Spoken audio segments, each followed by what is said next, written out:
And now it is my pleasure to present a dialogue with Tani Prell and John Eig. Shabbat Shalom, everyone. And I'm so glad that Tani Prell and Jonathan Eig are joining us on this Martin Luther King Jr. weekend. And it gives us really an opportunity to talk about one of the great leaders of our time, but also to look at him in the full context, not only of the American scene, but as Jews as well. I'm really honored to have Tani Prell with us. Tani is committed to fostering inclusive Jewish spaces. She is the new director, and congratulations, for 18 Doors, which was formerly Interfaith Family. And Interfaith Family is a wonderful organization, as is 18 Doors, and one that we in our congregation have wonderful ties with, and we look forward to and wish you well with that. Tani is also a diversity, equity, and inclusion and anti-racism educator and consultant, and we at Anshe Emet have benefited from her wisdom. She has her BA in creative writing, focusing on Black literature, and is a recent graduate from Spertus Institute, where her capstone focuses on how Jewish organizations can become anti-racist institutions. She's a former Teach for America Corps member, arts educator, fundraiser at the Art Institute. Tani serves on the board of trustees for the Union for Reform Judaism. And in 2018, drum roll please, she was named one of the Jewish Federation of Chicago's 36 under 36. Tani and her partner Charles, who just celebrated their 1-year anniversary, which we did in synagogue this past Shabbat, have been members at Anshe Emet since 2016. Tani has also been involved as an instructor for Tikkun Chicago, our Hebrew high school program, and was a member of the Az Yashir Task Force and helped to start Kolenu, Anshe Emet's Racial Justice Committee. Welcome, Tani Prell. And Jonathan Eig is no stranger to our congregation. He and Jennifer and their daughters Lola and Lily have been members for a number of years. And Jonathan is a good friend and my partner in the Pen and the Yod podcast. But Jonathan is an author of note.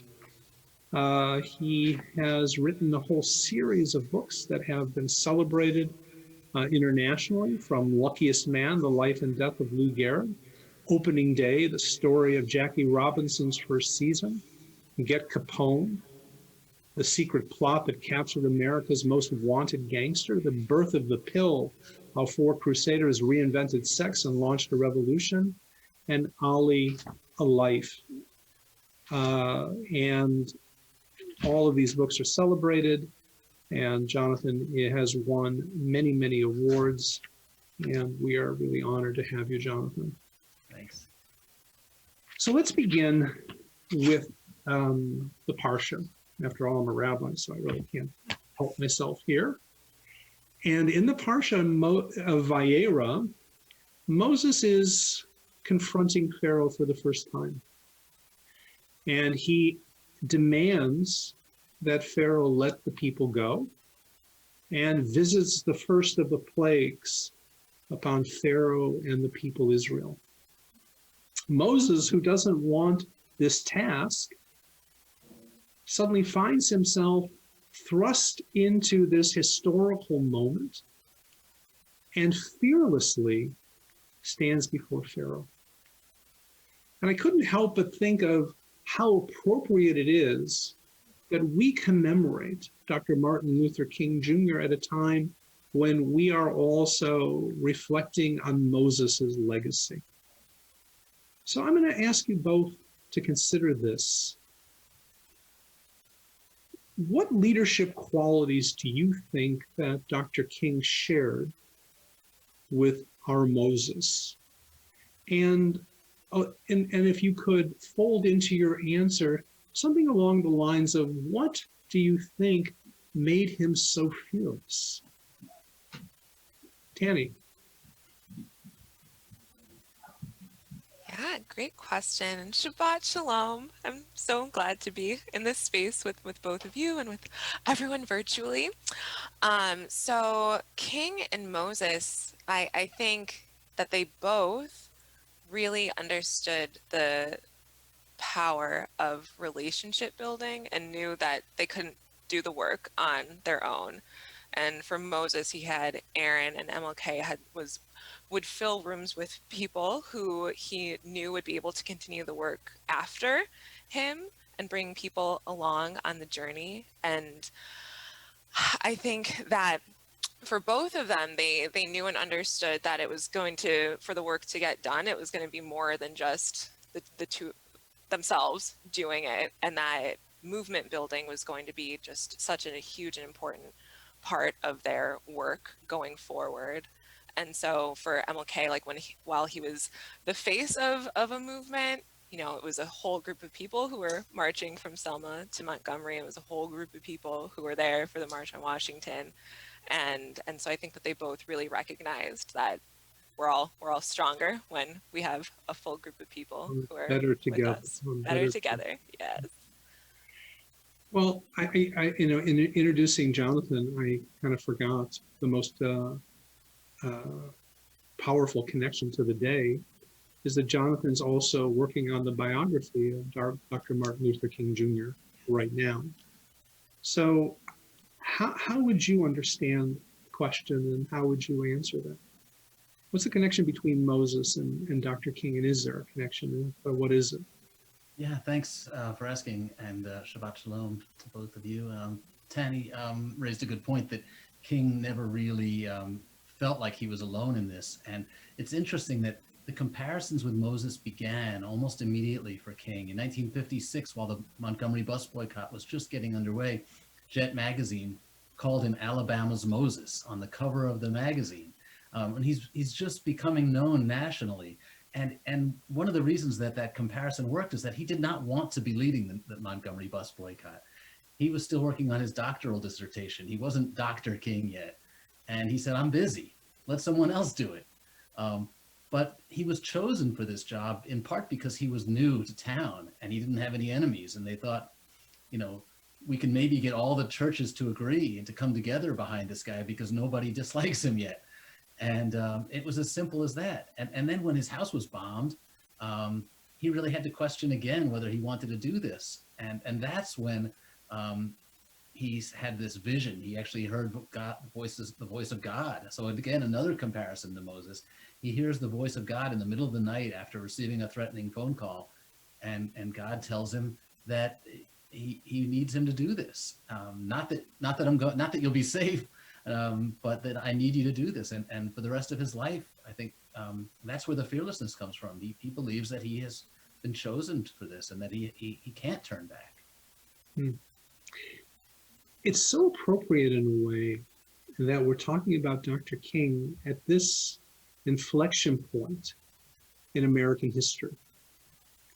It's, I don't have to tell you that between the epidemic, which becomes more terrifying by the day, and even with a vaccine, but in the happenings of this past week in Washington and the summer of Rodney King and so many others, we are at a difficult juncture, and it is more than appropriate. In fact, I think it's necessary that we reflect on Dr. King. So, Tani, how do you think Dr. King would look at this moment in time? And I shouldn't forget about the election in Georgia as well. So, kind of looking at the whole picture, how do you think he would understand the moment that we're living in?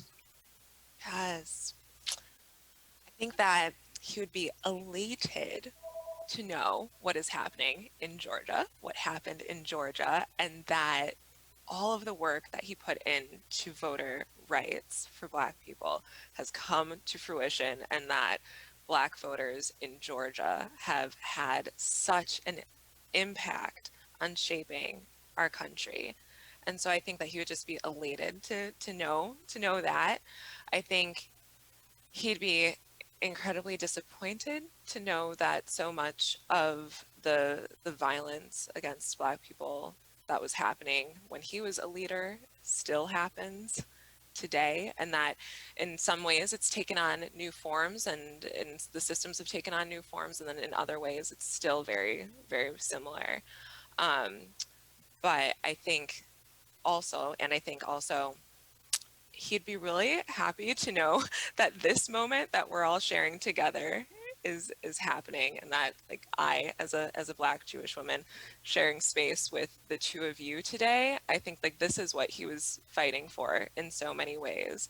Opportunities for conversations like this to happen, and for our voices to all have an opportunity to be heard.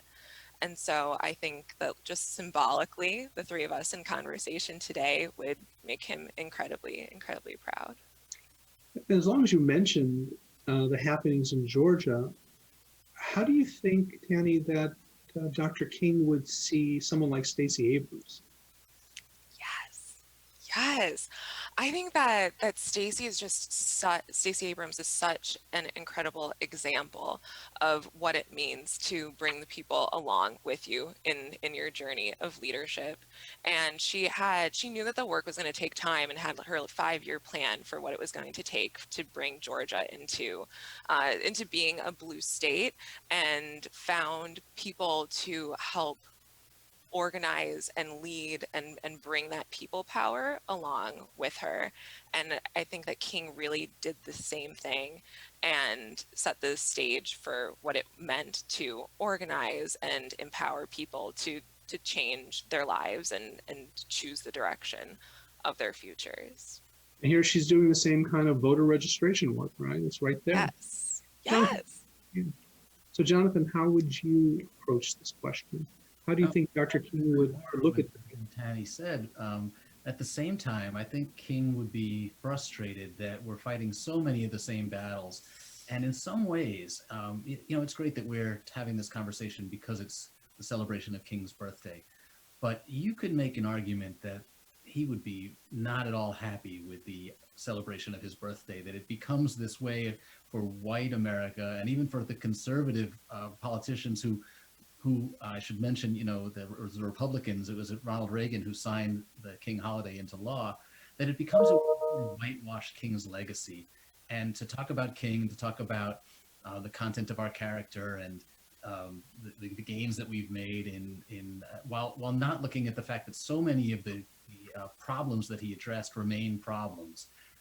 We should celebrate the King holiday and remember that we haven't done so many of the things he wanted us to do, that we still have to fight against this voter suppression, the very core of the work that the SCLC was doing in registering voters, and finding that all of these systems had been put in place to block them from voting, that we're still facing that exact same battle, that we're still cutting food payments, we're still cutting job payments, we're still incarcerating people at these disproportionate rates. All the same things that he was talking about before he was killed remain problems, and having a holiday in his honor, I don't think would give him too much solace.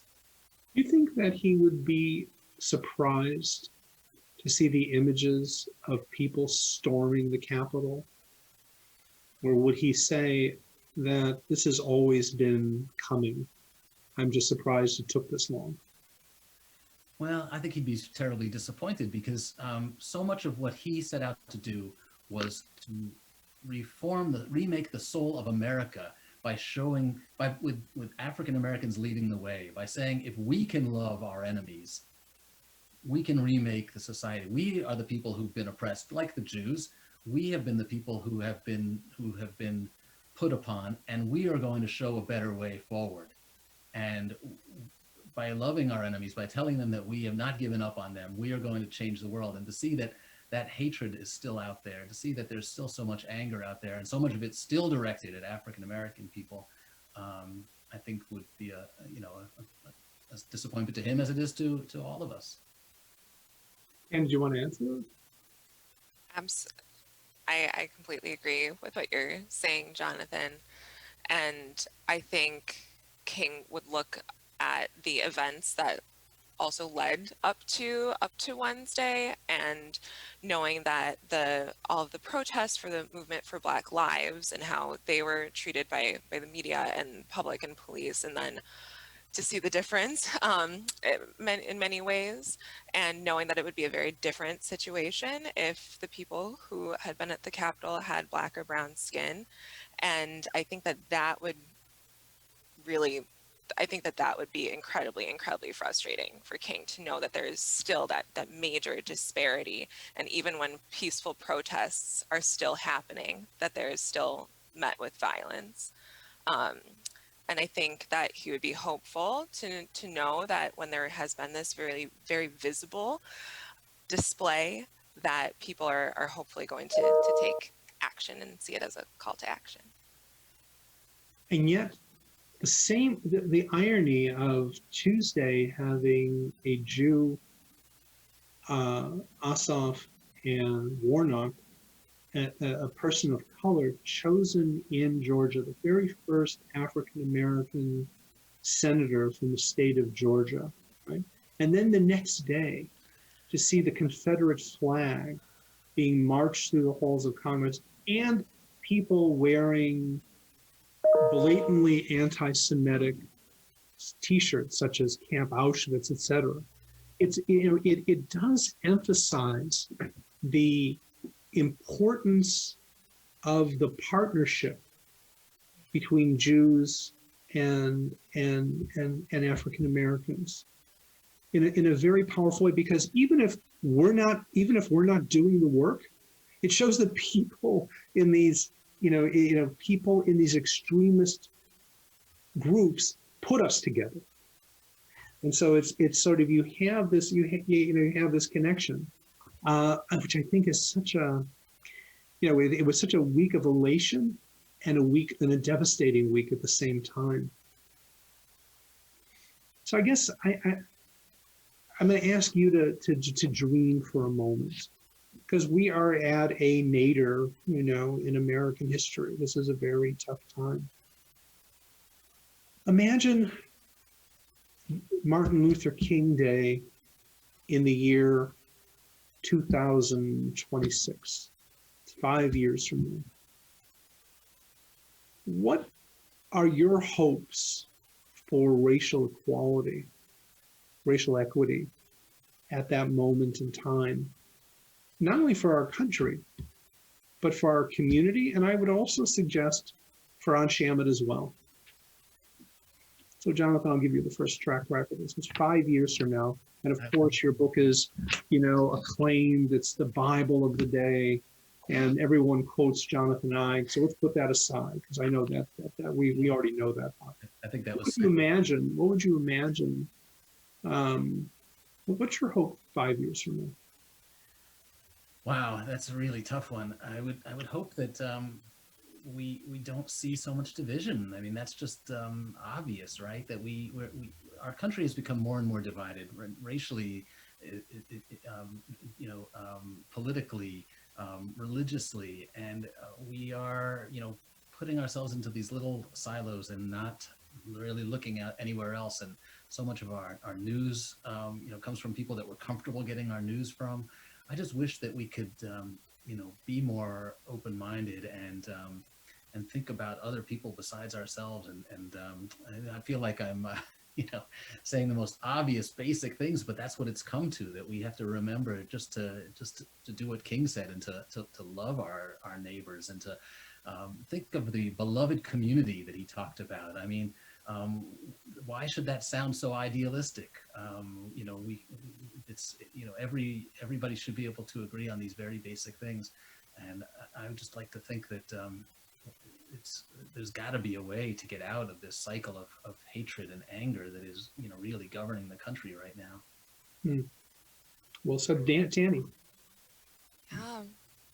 I echo with what Jonathan said, and also what you were saying earlier, Rabbi Siegel. I hope that in 5 years there is a lot of bridge building that's happening, and that the Black community and the Jewish community, that we're recognizing how our collective liberation is tied to one another's, and thinking about that, I think about how white supremacism so much benefits from keeping oppressed groups apart, and that the more that we can be in conversation as communities, and I think Jews of color have a huge part to play in showing that, like, this is our current, this is who we are, and we are in the current present of living that. And so I think that the more of these conversations that can happen where we recognize that we are so much stronger together, I think that then we can go so far, and that we're all doing the internal work of educating ourselves about other groups, and that we can bring that information into our conversations. Yeah, I want to add something to what you're saying, Tani. Mhm.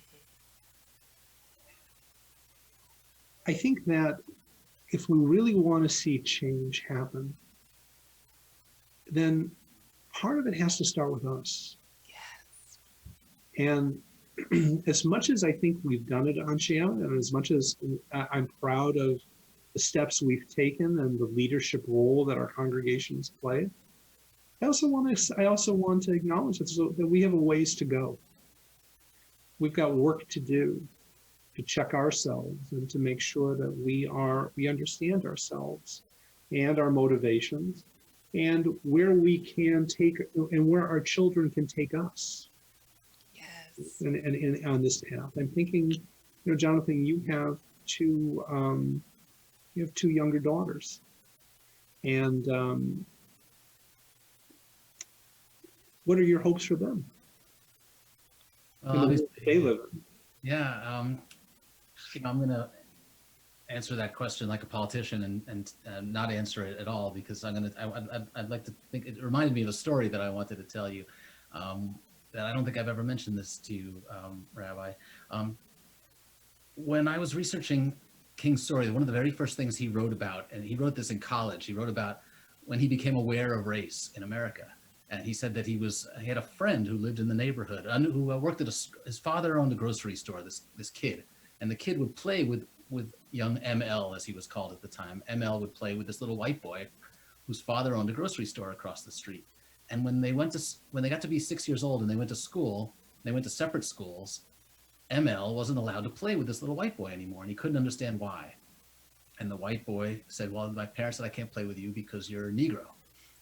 And ML went home and asked his parents to explain, and they said, well, that's, you're black and they're white, and they think that, there's different rules. And they explained the Civil War, they explained Reconstruction, they explained Jim Crow to him. And he said he became so angry that he vowed that he would hate white people forever. But King didn't name this little white boy. And I've been researching for the last 6 months or so to see if I could figure out who he was. And I think I've identified him. And what's eerie about it is that his story is very much like my family's story. He was Jewish. His parents came from Russia. And when they got here, they assimilated very quickly. They bought a home. They opened a business. They went to all white schools because the schools were segregated. They went to white colleges that were paid for in large part with government funds, all the while accepting the fact that they were different, that they had these advantages over the black family that was across the street, that couldn't go to the same schools. And I think that what we, even my children's generation, have to recognize is that we've had this enormous head start, that we've had this enormous privilege, and that until the country reckons with that, until we acknowledge that there has been this historic imbalance, then we're not going to fix it. And that white kid who lived across the street, who had the store across the street from MLK, ended up late in life volunteering at a food kitchen, a soup kitchen, in the neighborhood, in the African American neighborhood, in Atlanta. Maybe he learned along the way, how lucky he was to be a part of a system that gave him these privileges, and maybe he felt the need to pay it back, as we all do, I think. Let's hope. And since we're talking about Dr. King, I think that it would be so appropriate if we ended this conversation by hearing quotations from you that bear special meaning. What are words that Dr. King has spoken that speak to your heart and speak to your hope? Tani, what quotation would you offer us? Yeah, I'm thinking about the moment that we're living in right now, and I think right now what is of particular importance is King's letter from Birmingham jail, and when he said injustice anywhere is a threat to justice anywhere, and in particular that whole letter where King is really calling out the white moderate who is okay with being silent and waiting for an appropriate time or like the right time for us to combat justice and preferring for there to be order over justice. Um, and that also makes me think of Elie Wiesel's quote where he talks about how silence will only ever benefit the oppressor and never the oppressed, and how we can't be neutral. And I think it's so important right now in this moment where so many things are coming to light. And Jonathan, what you were saying earlier with, I love that story, and I'm so excited to read your book about how when, as a Black, Indigenous, or person of color, how this is like the world that you live in, and it's visible your whole life. And Layla Saad said that the author said that you can't dismantle what you can't see, and you can't change what you can't understand, and that we're to be in this constant process of making these things that could have remained invisible to us visible, so that we can address it and so that we can change it, and knowing that in this moment there's no more time for us to be able to be neutral, there's no time for us to be able to be silent, and this is our call to action in this moment. Beautifully said. Thank you. Jonathan. Oh, that's great.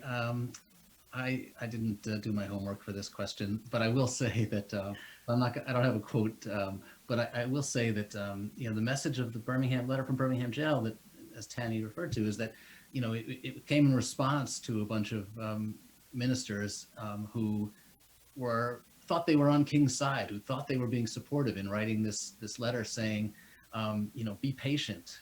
We agree with you. We want the same thing you do. And King's response was, no, you can't keep telling us to be patient, especially when you've got your knee on our neck. We need results now, and the only way that's going to happen is by taking action and by taking chances and by standing up for what you believe in. And he gave his life for that.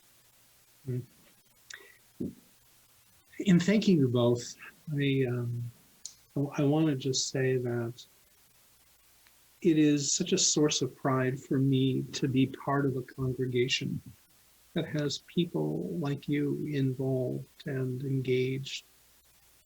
We are the better for having people like Tani Prell, people like Jonathan Eig in our midst, who are teachers, who are activists, who are making a difference. So thank you both for the time you've given for this conversation. And rather than talking about this week's portion, I want to talk about something that happened in last week's portion, because I think that it speaks to the moment. Moses is called by God, the story of the burning bush and all the rest. And Moses doesn't want to go. He gives God every possible reason to not lead, to not go forward, to not fight this battle. He was perfectly happy being a shepherd in Midian somewhere. And what Moses learned was, at the end of the day, he didn't have a choice. It was his obligation. It is what God called him for. And I want to suggest that that is our role too, that has never stopped.